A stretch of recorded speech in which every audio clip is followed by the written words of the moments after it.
Although this might seem elementary, I'm going to show you a couple things here that are really important for safety. One is that I don't want to see anybody wrapping a leash around their hand like that. Dog yanks, you can very easily hurt your wrist. So instead, if you put that just loosely over your wrist and let the leash droop over your thumb, like so, you're going to grab both pieces. If you're using a clicker as opposed to your tongue sound, you're going to put your clicker around like so, so that you can hold both parts of your leash and keep your thumb on the yellow button the whole time.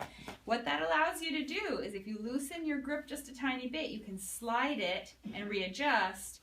You can make your leash longer or shorter very quickly if you do that.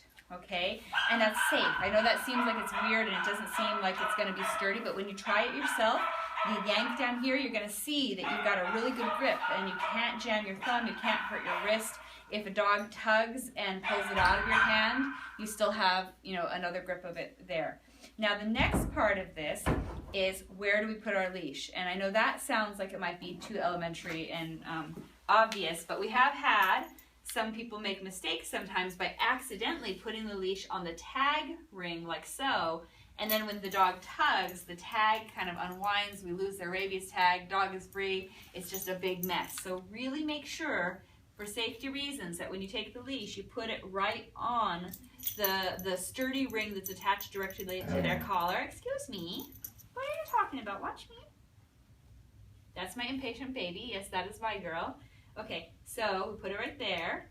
Da-da-da. She's also upset because I just took a Chewy away from her a little while ago because she was being naughty with it. And then if you have a harness on them, of course, you clip it to the harness. If there's a harness that has 2 rings and then a snap, make sure that clip goes onto both of those rings. And then Joy and Karen and anybody who's working with you, if we see a harness like that, we're going to point it out as well.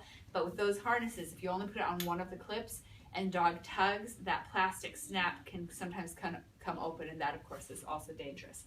All right, Innie Kuti. Now if you have a dog who's doing the things that Innie was just doing, did you see how when I was putting the clip on her collar, she was kind of fussing about it?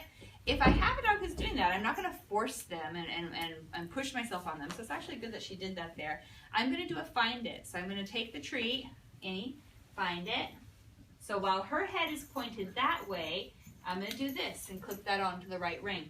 Now, if you had a dog who was just shy, then same thing. It would be better for you to do a find it to turn their head away so that you can clip, rather than reaching in around their head, around their neck, which a lot of dogs find kind of scary or uncomfortable anyway. And that's part of what we're doing here is we're desensitizing them to all the things that later in life, when they're an adolescent dog who learns they can throw their weight around, that they're already happy about these things happening to them, as opposed to, oh man, I used to tolerate that when I was a puppy, but I really never liked it, and now I'm going to tell you off, right? So if I were to do this with Innie, and now that I've seen her get fussy about me grabbing her collar, and she did have a problem with that, more with men when she was a younger puppy. She was actually, believe it or not, a very anxious puppy. I'm seeing that resurface now in a time of stress or irritation or boredom or whatever it is that she's feeling right now that's not a nice emotion.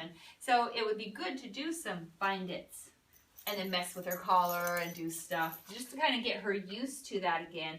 Really, it's not even getting her used to so much as I want to teach her to love it when I reach in and bother her around her collar, as opposed to tolerate it or be neutral to it. Because if she loves it, she'll have no reason to growl or snap or bark or anything like that.